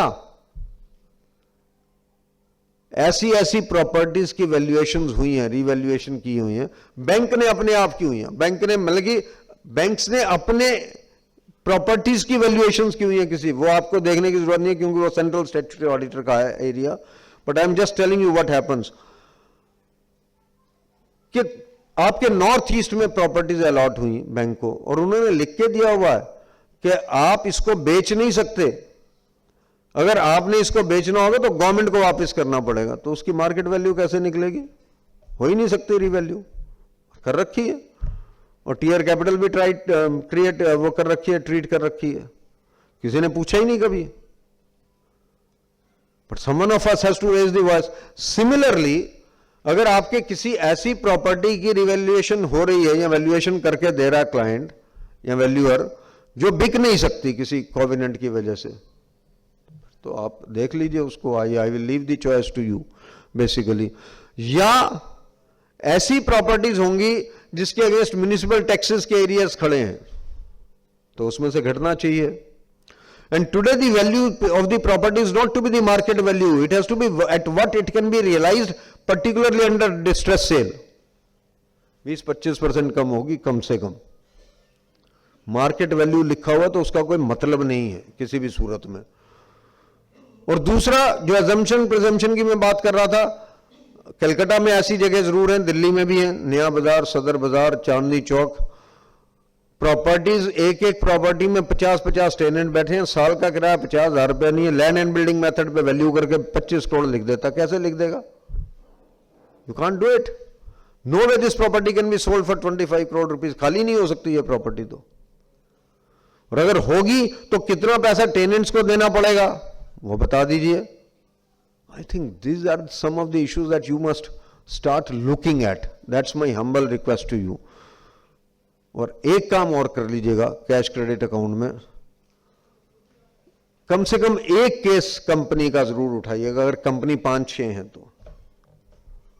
हमारी एक सरकार की साइट, हालांकि आजकल थोड़ी सी डामाडोल चल रही है, but it used to be the best site and that is MCA 21। किसी कंपनी ने जो मुझे बैलेंस शीट दी हुई है उसको जरा MCA 21 में डाउनलोड करके कंपेयर कर लीजिएगा और पता लगा वहां पे कुछ और, हमारे पास कुछ और। लोग कहते हैं आदमी की इनकम 3 तरीके की होती है,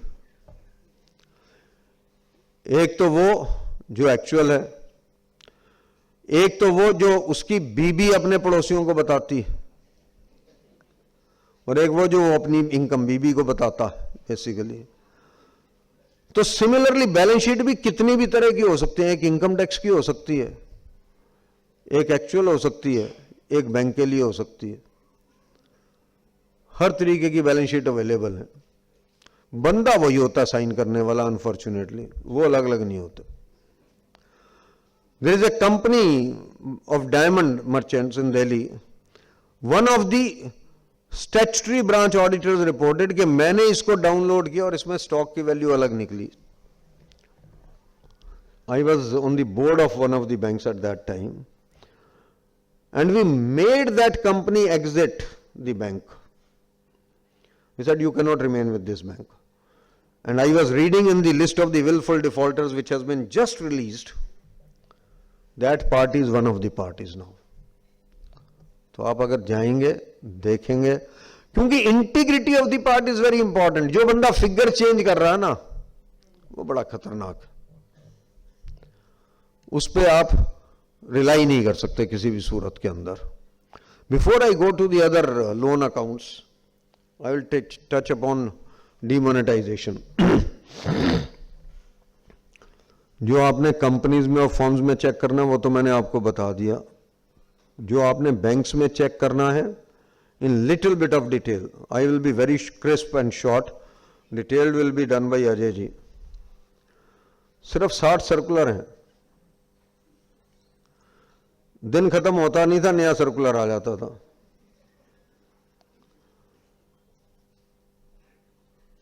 आपको सबसे जरूरी जो देखना है वो ये है कि KYC की कंप्लायंस हुई है या नहीं हुई जो नया अकाउंट्स खुले।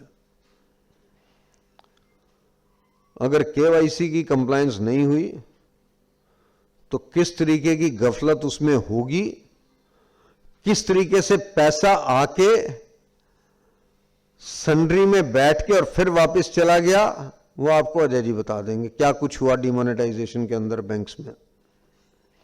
मैं इसलिए टच नहीं कर रहा हूं क्योंकि there is no point in duplication because that is his topic, but the fact of the matter is banking industry में ऐसे ऐसे अकाउंट खुले और फिर बंद हुए क्योंकि केवाईसी कंप्लायंट नहीं थे। ओल्ड करेंसी आके नई करेंसी कैसे गई वो आप पूछ लीजिएगा अजय जी से। सब कुछ हुआ इस बैंकिंग इंडस्ट्री में। दूसरा, केवाईसी कंप्लायंस इसलिए जरूरी है, the government has been very very clear on it कि भाई केवाईसी कंप्लायंस करवाओ, क्योंकि हर अकाउंट में करोड़ करोड़ रुपया जमा हो गया, 50 लाख जमा हो गया, 25 लाख जमा हो गया।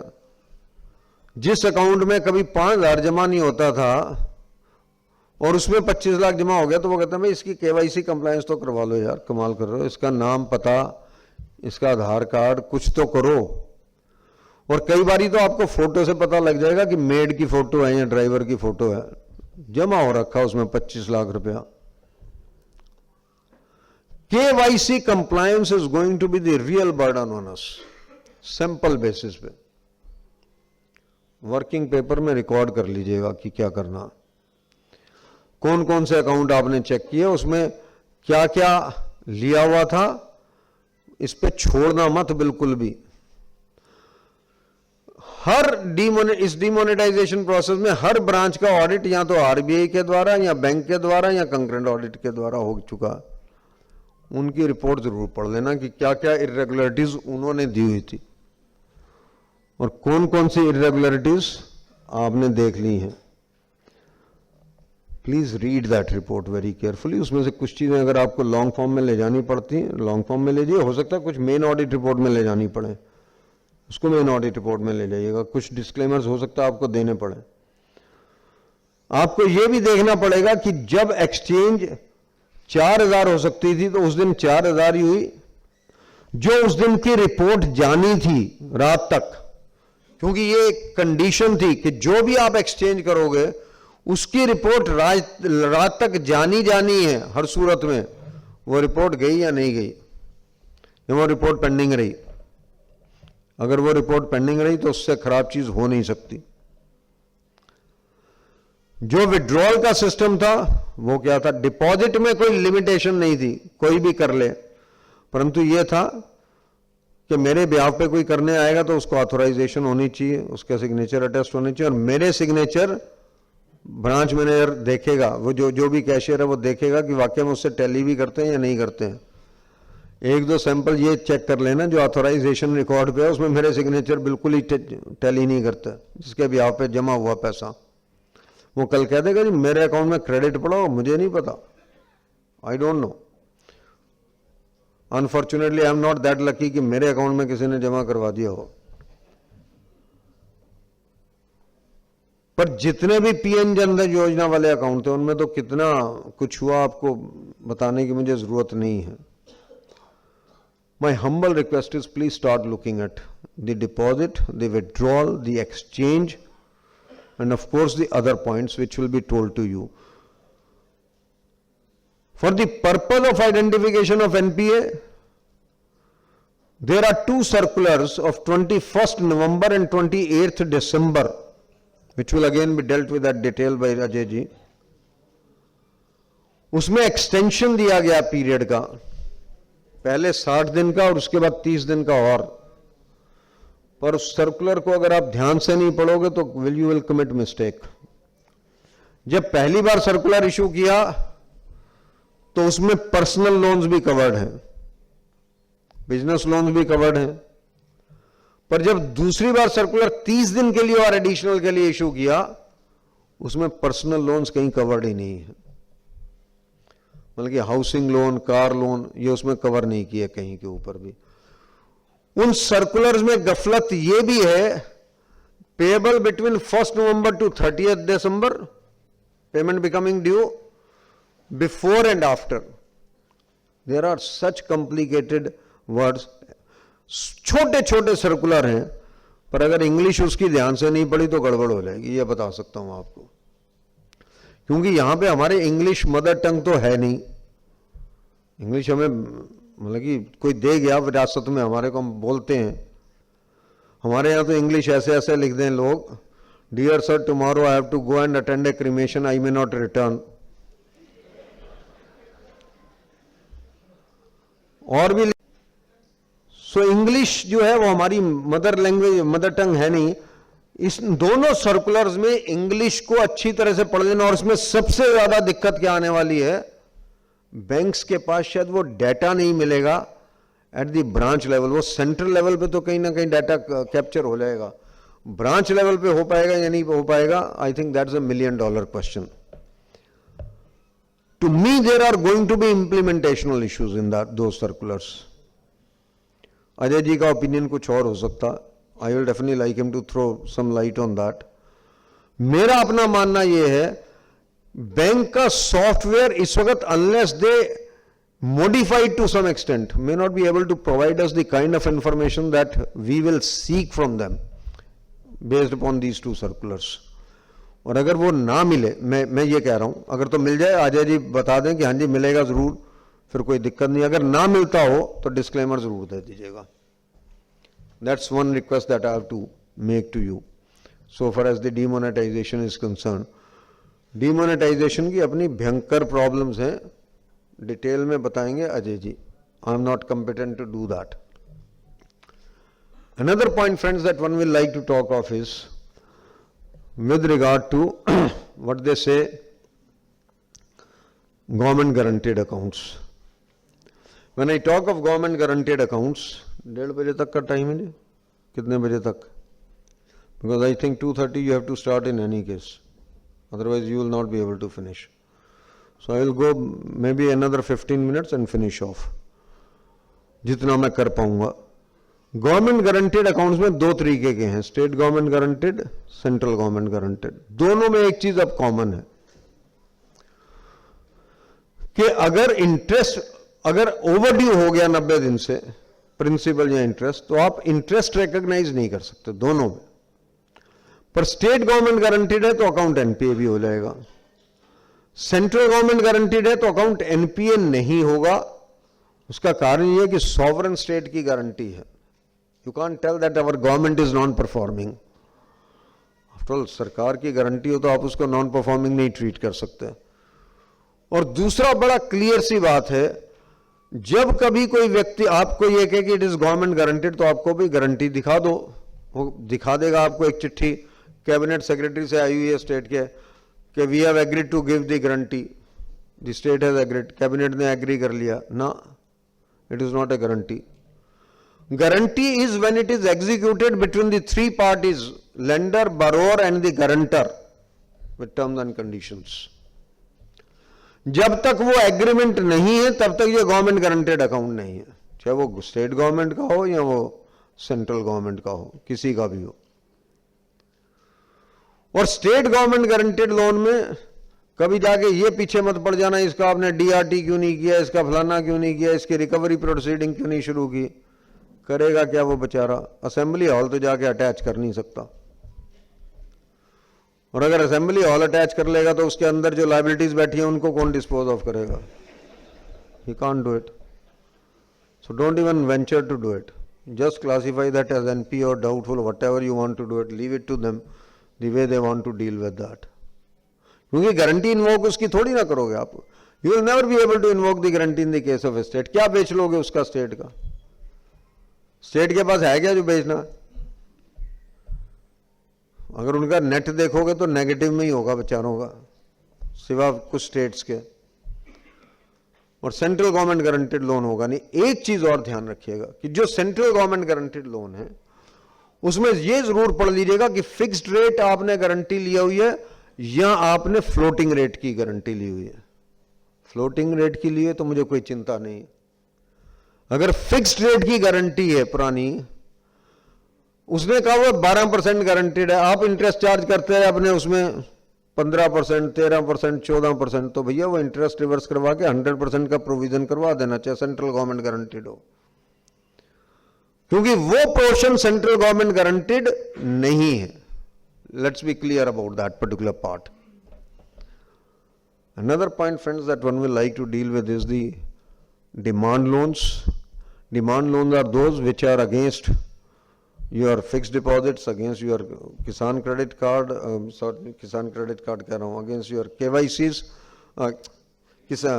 किसान विकास पत्र, NSCs, LIC पॉलिसीज. इसमें नॉर्मली अकाउंट कभी एनपीए नहीं होगा, but it is a fraud prone area.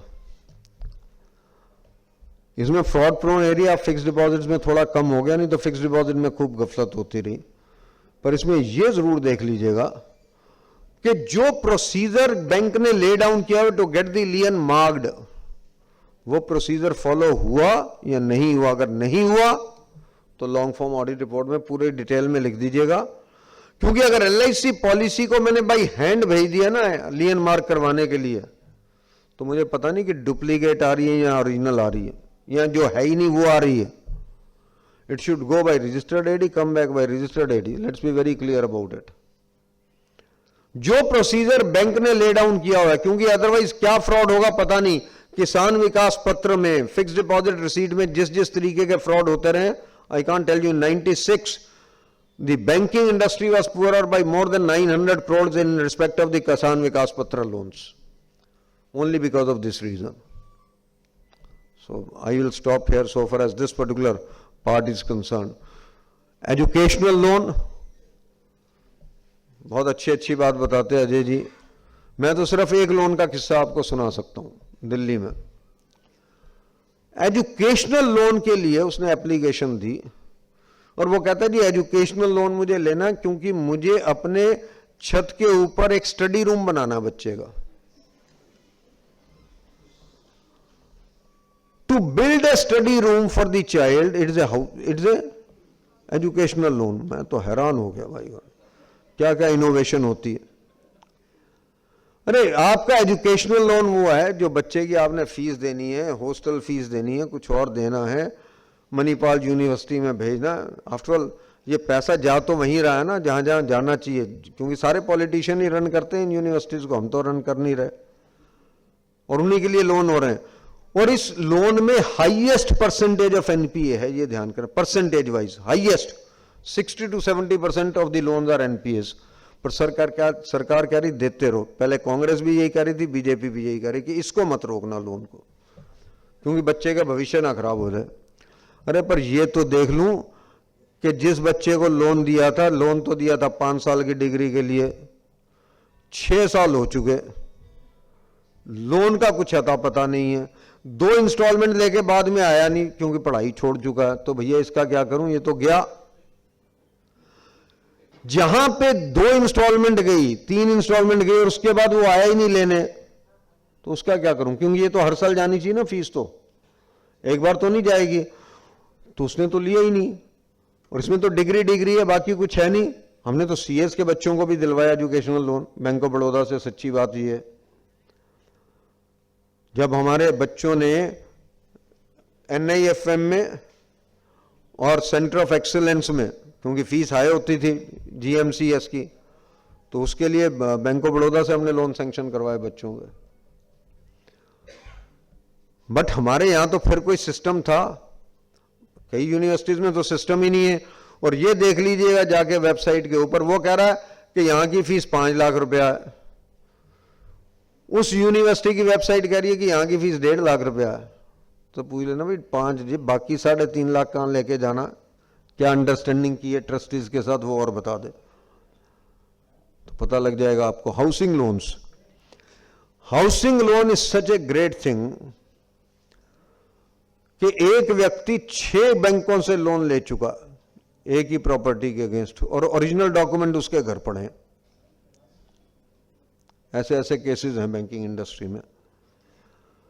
क्योंकि जब से ये कलर जेरोक्स आई, ये पता ही नहीं लगता कि ओरिजिनल कौन सी है और डुप्लीकेट कौन सी है. आरबीआई को ये लिखना पड़ा कि भाई ऑडिटर लोग या बैंकर्स को कि इस लाइट के अंदर जाके ना कागज को उठाओ और देखो कि वाटर मार्क है या नहीं है, और अगर वाटर मार्क नजर नहीं आता तो फिर ये डुप्लीकेट, फिर ये फोटोस्टैट जेरोक्स. हाउसिंग लोन में एक चीज और चेक कर लीजिएगा कि मैंने फ्लैट बुक करवाया हुआ है 11वीं मंजिल का, बनी नहीं अभी फर्स्ट फ्लोर, वो कह रहा है सिक्योर्ड है। अरे सिक्योर्ड कहां से हो गया यार? हर केस में वर्चुअली यही प्रॉब्लम है। जो प्रोजेक्ट, जिस बिल्डर ने प्रोजेक्ट लोन लिया उसने तो लैंड मॉर्टगेज किया हुआ है। मैंने तो फ्लैट के अगेंस्ट लिया, फ्लैट अभी बना ही नहीं है, तो मेरा तो राइट ही राइट है, and right is not tangible, let's be clear about it. तो वो सिक्योर्ड नहीं हो सकता। मैंने बना बनाया मकान खरीदा, वो तो टेंजिबल हो सकता, वह है। पर अगर मैंने सिर्फ बनने के लिए मकान खरीदा है और बना नहीं है, तो वो टेंजिबली सिक्योर्ड नहीं है। मैं इसलिए कह रहा हूं ये सिक्योर्ड अनसिक्योर्ड की डिस्टिंक्शन, क्योंकि this affects my capital adequacy ratio also. The moment I transfer something from secured to unsecured, it will hit my capital adequacy ratio also. अगर किसी बैंक ने चेक परचेज किया है, सिर्फ cheque can never be secured, वो दिखाता रहता है secured. Pay order can be secured, demand draft can be secured, an ordinary cheque is never secured. And RBI वाले बेचारे ये रोते रहते हैं अपनी इंस्पेक्शन रिपोर्ट में कि आप सिक्योर्ड अनसिक्योर्ड का डिस्टिंक्शन ही नहीं करते हो। Please start looking at that. Lastly, in the case of housing loan, I have to say one thing. 2-4 cases में एग्रीमेंट उठा के देख लेना। मुझे कलकत्ता का पता नहीं, दिल्ली के तो मैं बता सकता हूं आपको, गुड़गांव का बता सकता हूं, नोएडा का बता सकता हूं। ऐसी खूब एग्रीमेंट्स हुई कि बिल्डर ने आके ये कह दिया कि भाई आप मुझे सिर्फ 10% दे दो और डॉक्यूमेंट साइन करके दे दो बैंक के लोन के लिए, इसका इंटरेस्ट भी मैं पे करता रहूंगा अगले 3 साल। You don't have to pay anything so far as the interest is concern. 3 साल के बाद मैं आपको जिस का डिलीवरी दूंगा, तो आपकी चॉइस है, या तो इस 10% का डबल मेरे से ले लेना, या मकान चाहो तो मकान ले लेना। बिल्डर यह सोच रहा था कि फ्लैट की कीमत बढ़ जाएंगी, अगर इसने लेना हुआ तो ये ले लेगा, मैं नेचुरली मेरा फ्लैट डिस्पोज ऑफ हो जाएगा। ये सोच रहा था कि फ्लैट की कीमत बढ़ जाएंगी तो फ्लैट ले लूंगा, नहीं होंगी तो 20% तो मुझे मिल ही जाएगा। हुआ कुछ नहीं, प्राइस बढ़े नहीं, स्टॉक बिकता नहीं किसी बिल्डर का, एक प्रोजेक्ट का पैसा दूसरे प्रोजेक्ट में लग गया। लायबिलिटी किसकी है? लोन की, हाउसिंग की, वो तो मेरी है। मैंने कभी इसलिए लोन लिया नहीं था कि मुझे वापस करना है। मेरे को यह था, मैं तो ये तो 20% देके छूट जाऊंगा, अगर मकान लूंगा तो देखूंगा, और प्राइस बढ़ता तो मैं बेच के निकल जाता। अब मेरे जिम्मे पड़ा हुआ वो पैसा, मकान बना नहीं है, एक तो अनसिक्योर्ड है, एक तो सिक्योर्ड अनसिक्योर्ड में देख लेना, और दूसरा अगर किसी एग्रीमेंट में ये क्लॉज मिल जाए कि 10% और 20% वाला 3 साल वाला, इसमें लॉन्ग फॉर्म में यह जरूर डाल देना कि बिल्डर ने क्या किया, बिल्डर ने बैंक को बेवकूफ बनाया। बिल्डर अगर प्रोजेक्ट के लिए बैंक के पास पैसा लेने आता तो 14% पे मिलता। उन्हें housing loan, substance of the transaction क्या किया, as if he is taking the loan, क्योंकि इंटरेस्ट वगैरह मैं पे करूंगा। अगर वो खुद लेने आता तो 14% पे मिलता। बैंक ने खुद मिलके उसके साथ, यही तो कनाइवेंस हुई है, खुद मिलके उसको खुद बता के कि इस तरीके से कर ले, उससे 9.5-10% इंटरेस्ट लेते रहे। तो जाने दो ना आरबीआई के पास, पता तो लगने दो कि ऑडिटर ने निकाली ये बात।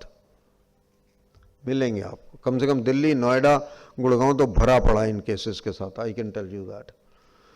Friends, before I sit down, 3 points in long form audit report only. The detail will be again Ajay ji and Ghosh Jilani. Ghosh Jilani की पिक्युलरिटी ये है, एक ऐसी रिपोर्ट है, मुझे पता ही नहीं कि ये रिपोर्ट भी मुझे साइन करनी है। वो मैं ब्रांच में से बाहर निकल रहा होता हूं तो ब्रांच मैनेजर भाग रहा होता है मेरे पीछे, सर जी एक रिपोर्ट रह गई। मैं कहा कौन सी रिपोर्ट रहेगी? घोष जिलानी रहेगी जी। मैं, तूने साइन कर दी? हाँ जी कर दी, ले मेरे से भी साइन करवा, छुट्टी कर। This is one report which fixes my responsibility any number of times. ये हमारी खुशकिस्मती कि इसके ऊपर अभी तक मुझे किसी ने पकड़ा नहीं, एक भी प्रोफेशनल को इस पॉइंट के ऊपर नहीं घेरा। इसमें कितने क्वेश्चन ऐसे हैं जिनका मैं जवाब दे ही नहीं सकता, और मैं दे के आ जाता हूं वहां पे जवाब। उसमें यह क्वेश्चन है कि जितने भी चेक्स इश्यू हुए, चेकबुक इश्यू हुई इस ब्रांच में, सारी की सारी रिक्विजिशन स्लिप्स के ऊपर ही हुई हैं। होती किसी ब्रांच में क्या सारी की सारी रिक्विजिशन स्लिप्स के ऊपर?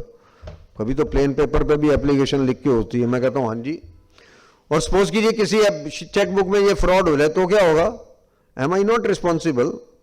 आई एम रिस्पॉन्सिबल ना, मैं हैविंग मेड ए स्टेटमेंट। एक उसमें क्वेश्चन ये है कि जितने यहां पे इंप्लॉइज हैं उसमें से जो अगले 3 महीने में रिटायर हो रहे हैं उन सब की पावर्स विड्रॉ कर ली गई हैं। मैं तो कभी किसी से जाके पूछता ही नहीं यार तुम रिटायर कब हो रहे हो, कि बुराई ना मान जाए कि मेरी रिटायरमेंट क्यों चाहिए इसको।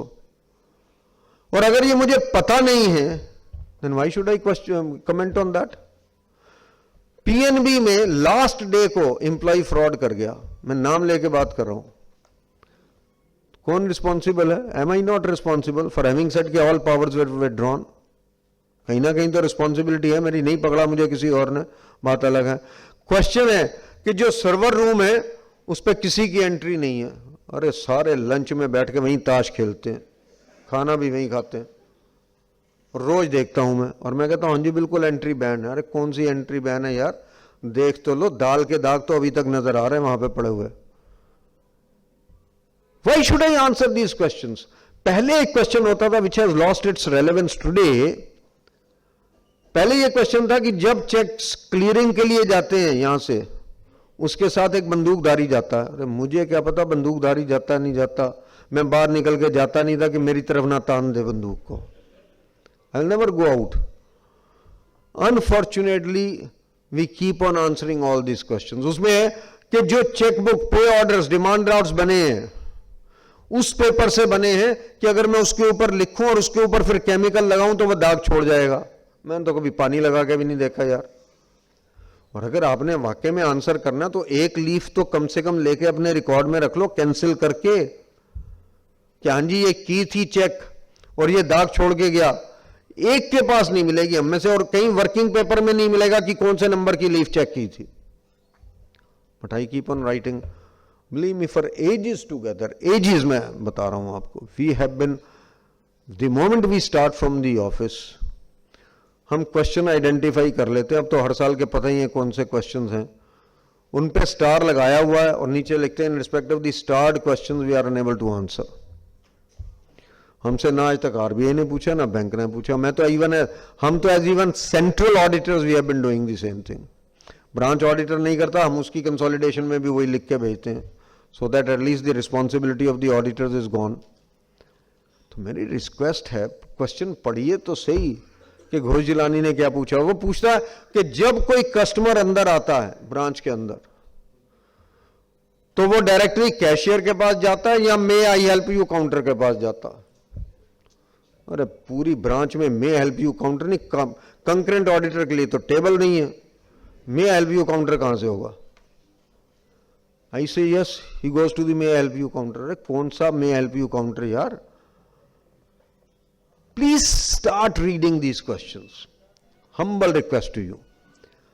Lastly on long form audit report, long form audit report में एक क्वेश्चन है, whether there are any divergent trends in P&L items and balance sheet items। Divergent trend क्या है कि मेरे एडवांसेस कम हो गए, इंटरेस्ट इनकम बढ़ गई, एडवांसेस बढ़ गए, इंटरेस्ट इनकम कम हो गई, डिपॉजिट्स बढ़ गए, इंटरेस्ट एक्सपेंस कम हो गया, डिपॉजिट्स कम हो गए, इंटरेस्ट एक्सपेंस बढ़ गया। हो सकता है, आस्क द मैनेजर कि why it has happened and then test it. ऐसा नहीं कि उसने दे दिया मैंने रख लिया अपनी फाइल में, I will have to test it. Advances बढ़ गए, इंटरेस्ट इनकम कम हो गई, हो सकता है एनपीए बढ़ गया मेरा इस साल में बहुत ज्यादा, gross NPA, because of that the interest income has come down. मेरे एडवांसेस कम हो गए, इंटरेस्ट इनकम बढ़ गई, क्योंकि ऐसे एक ये 2 केसेस में मैंने वन टाइम सेटलमेंट कर ली जिसमें 100% प्रोविजन हुआ था। It is very much possible, उसका अनरियलाइज्ड इंटरेस्ट बुक हो गया इस साल में। डिपॉजिट्स बढ़ गए, इंटरेस्ट एक्सपेंस कम हो गया। मेरी फिक्स्ड डिपॉजिट रिसीट्स पे जिसकी ऑटो रिन्यूअल थी, ऑटो रिन्यूअल हुई नहीं, ओवरड्यू में चला गया, इंटरेस्ट चार्ज करना बंद हो गया। सिमिलरली मेरी डिपॉजिट्स कम हो गई, इंटरेस्ट एक्सपेंस बढ़ गया। हो सकता आया कोई बंदा 3 साल से वो कह रहा है जी मैंने तो आपको रिक्वेस्ट दी थी ऑटो रिन्यूअल पे डालो, आपने डाली नहीं थी, मेरा इंटरेस्ट तो दो पिछले 3 साल का, and you have to pay, you have no choice. Test करिए उसको। ये तो कंप्लायंस टेस्ट है which I have to do under all circumstances, believe me. मैं हमेशा ये चेक जरूर करूंगा कि जो सैलरी का एक्सपेंस है 2 हाफ ईयर्स का, उसमें क्या डिफरेंस है। अगर वहां की सपोज कीजिए मेरी इंक्रीमेंट्स लगनी चाहिए सितंबर में मेनली, तो मेरे अक्टूबर के बाद के जो पीरियड में सैलरी एक्सपेंस है that should be more, bound to be more. अगर मैंने कंप्यूटर लास्ट हाफ ईयर में लिए हैं तो मेरा depreciation will be higher on computers without doubt. तो ऐसी चीजें हो सकती हैं आपकी। You have to apply the compliance test, और ये डाइवर्जेंट ट्रेंड्स चेक कर लीजिएगा। दूसरा उसमें एक क्वेश्चन है कि भाई जो मैंने मेरे बैंक बैलेंसेस हैं विद दी अदर बैंक्स, वो मैंने कंफर्म, उसके रिकंसिलिएशन हो गई या नहीं हुई। और दूसरा क्वेश्चन उसी क्वेश्चन में है कि इसका मैंने कंफर्मेशन ले लिया बैलेंस का दूसरे बैंक से या नहीं लिया। नाउ यू लिसन, मैं कहता हूं रिकंसाइल्ड है। रिकंसाइल्ड तो है, इसमें कोई शक नहीं, पर रिकंसाइल्ड क्या है? अगर रिकंसिलिएशन में एंट्री ये है कि interest debited by State Bank of India not credited by me, तो इसका एमओसी नहीं दूंगा क्या? Reconciliation is not important, entries in the reconciliation are important. अगर उसमें लिखा हो cash debited by State Bank of India not credited by me, तो ये रिकंसिलिएशन की एंट्री है, फ्रॉड की एंट्री है। Cash debited bye me not credited bye State Bank of India, तो ये किसकी एंट्री है? फ्रॉड की एंट्री है। सीधी सी बात ये। Start looking at it. जिस जिसमें एमओसी देना उसमें एमओसी दीजिए, और कैश की ट्रांजैक्शन कोई नॉन रिकंसाइल्ड है, कैश की एंट्री कोई रिकंसिलिएशन में पड़ी हुई है, तो फिर ये फ्रॉड के एंगल से देखना शुरू कर दीजिए। Then when it comes to the confirmation of balance, मजेदारी की बात यह है, मैं कहता हूं जी कंफर्म्ड है बैलेंस, तो मेरा ब्रांच मैनेजर दूसरी ब्रांच वाले को चिट्ठी लिख रहा है, your balance in my books of accounts is ₹5 crore, kindly confirm. वो अपनी स्टैंप उठाता है, ठप्पा मारता, कहता ले जा उठा के कंफर्म्ड है। मैंने पूछा क्या उससे? Your balance in my books of account is ₹5 crore, kindly confirm. अरे मुझे एक लास्ट लाइन लिखनी थी, kindly confirm what is my balance in your books of account. मुझे अपना बैलेंस उसकी किताबों में जानना है, उसका बैलेंस अपनी किताबों में नहीं जानना है। ये इंग्लिश का दोष है, इंग्लिश समझी नहीं, भाषा का दोष है। लिख दिया, उसने भी चिट्ठी कंफर्म कर दी, हमने वो चिट्ठी उठा के फाइल में रख ली। लैंग्वेज पढ़ लीजिए। लैंग्वेज ये पढ़नी है कि मेरा बैलेंस उसकी किताबों में कंफर्म हुआ या उसका बैलेंस मेरी किताबों में कंफर्म हुआ। उसका बैलेंस मुझे अपनी किताबों में नहीं कंफर्म करवाना, वो तो मेरे से करवाएगा। मुझे अपना बैलेंस उसकी किताबों में कंफर्म करवाना। लास्टली, जैसे ही मेरा आर्टिकल जाता है ऑडिट के लिए, उसके मैं कान में एक फूंक मार देता हूं, जाके कैश वेरीफाई कर लेना भाई। अब बच्चे को भी ये पता हो कि कैश वेरीफाई करना बड़ा उत्साहित सा रहता। और जाते ही मैनेजर के कैबिन में पहला क्वेश्चन, कैश का वेरीफाई करवाओगे सर? वो कहता है यार बैंकिंग आवर्स हैं, बैठ जा, करवा देंगे शाम को। नहीं नहीं, मेरे साहब का आदेश हुआ। वहां जाके बता रहा मैं बहुत आज्ञाकारी हूं, साहब का हर ऑर्डर मानता हूं, ऑफिस में मेरा कुछ काम मानता नहीं। मैं कहता हूं कोचिंग की 1 क्लास कर ले, कहता नहीं 3 करूंगा।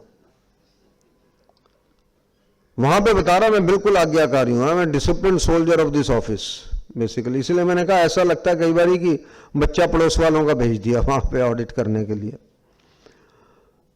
वो बैंक मैनेजर के भी जब 5-7 बार वो कहता है नहीं कैश वेरीफाई कराओ, कैश वेरीफाई करवाओ, कहता है यार कैश वेरीफाई कर ले तू, कोई बात नहीं।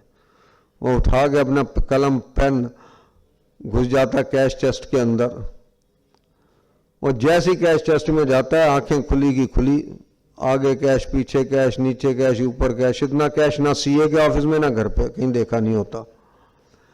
ये अलग बात है, आजकल कुछ सीएस के ऑफिस में कैश ही कैश होता है। वैसे आई डोंट वांट टू।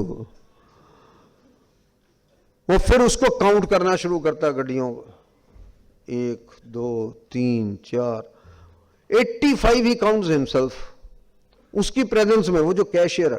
और कैशियर साथ साथ गिने जा रहा है, इसने 85 गिन लिए। जिस स्पीड से मैं वो गिनता बेचारा, कैश गिना तो होता नहीं कभी, जितना हम स्टाइपेंड देते हैं उतना ही तो कैश गिनेगा बेचारा। वो जैसे ही कैशियर को देता वो कहता 15 है यार बैलेंस, कहता भगवान है यार अंतर्यामी भाई गॉड, दिया नहीं और बता दिया 15 है। वो तो साथ साथ गिनता रहा, तेरे गिन रहा है तो छुपा के गिन ले। तुम ऑडिटर हो, वो कैशियर है, उसको 85 गिनने दो, खुद तो 11-12 ही गिनो।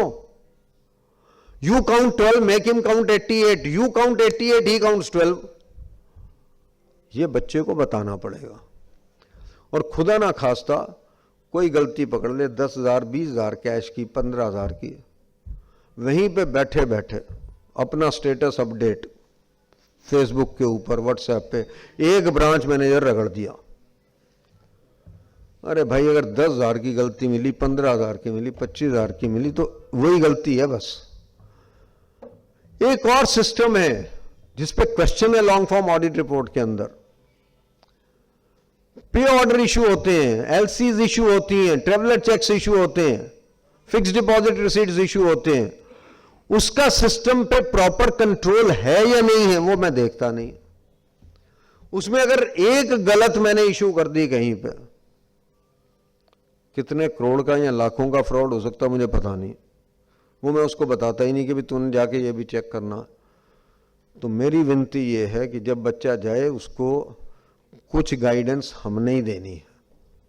And lastly know what I said I will deal with, which Mr. Khandelwal said in Bahrain. He was giving an inspirational speech, motivational talk, and he said that I went to see a shooting of a film of Madhuri Dixit, और वो shooting हो रही थी गाने की, मेरा पिया घर आया हे राम जी। ही सेड क्योंकि मैं बैंक का एमडी था, मुझे आगे बिठाया गया कि बैठिए आप। कहता माधुरी दीक्षित आई, उन्होंने 4-5 बार ये किया, मेरा पिया घर आया हे राम जी। कहले जैसे जैसे वो करे, वो पिया तो आए नहीं आए, सरोज जी की कट कट कट जरूर आ जाए, सरोज खान जी की। तो कहते मेरे से रहा नहीं गया और मैंने कहा Saroj Khan ji, Madhuri ji is the epitome of dancing in this India, in India. आप वो डांस कर रही है, करने ही नहीं देती, आप उनको कट कट कट कर देते हो फटदेनी से। तो कहले सरोज खान जी बोली कि भाई ऐसा है खंडेलवाल साहब, you may not be able to watch it. मेरे हिसाब से उनकी जो फिंगर्स हैं वो एक स्टाइल में आनी चाहिए, उसमें डिस्टेंस एक होना चाहिए, उसमें बेंड एक होना चाहिए जो नहीं आ रहा, and I am seeking perfection. तो बोले, मैंने कहा जी आप कमाल कर रही हैं, जब माधुरी को लोग स्क्रीन पे डांस करते हुए देखेंगे तो कौन उनकी उंगलियों को देखने वाला, तो इनको करने दीजिए।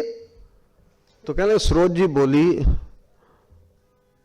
कि खंडेलवाल साहब आपने क्या बात कर दी है। कहने लगे मैंने उस दिन से वो बात अपने जहन में बांध ली, और जब उन्होंने बताई तो हमने भी अपने जहन में थोड़ी बांधी। कहने लगे वो बोली कि एक बात बताइए, कुछ तो माधुरी छोड़ दे, कुछ मैं छोड़ दूं और कुछ पब्लिक छोड़ दे तो रहेगा क्या। हमारे प्रोफेशन के साथ भी कुछ ऐसा ही हो रहा है कि कुछ तो क्लाइंट छोड़ दे, कुछ बैंक वाला छोड़ दे, कुछ ब्रांच ऑडिटर छोड़ दे और कुछ सेंट्रल ऑडिटर छोड़ दे, तो बचेगा क्या भाई। Let us do something whereby we can bring financial discipline in the banks and can make our profession feel proud of the fact that we are auditors to these banks, friends. Thank you very much. Thanks a lot.